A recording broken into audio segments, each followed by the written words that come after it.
రాజన్న సిరిసిల్ల జిల్లా వేములవాడలోని ప్రసిద్ధ రాజన్న ఆలయంలో నవరాత్రి ఉత్సవాల 4వ రోజు ప్రత్యేక పూజలు జరిగాయి. భక్తులకు శ్రీ రాజరాజేశ్వర దేవి కూష్మాండా అలంకారంలో దర్శనమిచ్చారు.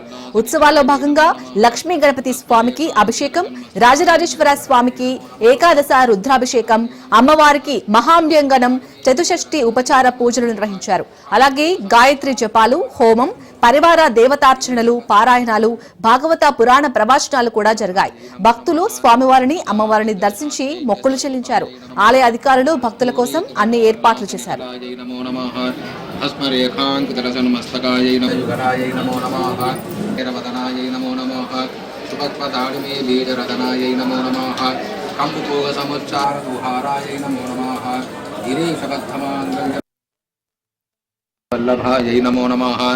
सदा पंचदशात्मैक्य स्वरूप నంద్యాల జిల్లా శ్రీశైలం పుణ్యక్షేత్రంలో దసరా మహోత్సవాలు వైభవంగా జరుగుతున్నాయి. 3వ రోజున భ్రమరాంబిక చంద్రఘంట అలంకారంలో భక్తులకు దర్శనమిచ్చారు. ఆలయంలో ప్రత్యేక వేదికపై అమ్మవారిని పూలతో అలంకరించి బిల్వ దళాలతో పూజలు నిర్వహించారు. వేద పండితులు, ఆలయ అర్చకులు వేద మంత్రాలతో పూజలు చేసి మంగళహారతులిచ్చారు. అలాగే శ్రీ మల్లికార్జున స్వామిదేవి రావణ వాహనంపై ఆశీర్వచన పూజలు చేసి కర్పూర హారతులు ఇచ్చారు.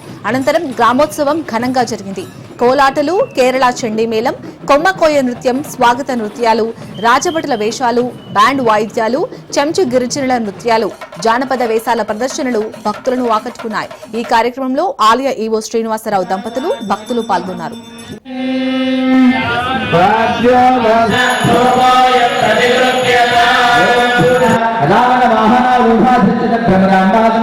श्री मल्लिकार्जुन स्वामी देवतानुयुक्तायां प्रदोषकाले शुभनेरं गन्धपुष्पाक्षते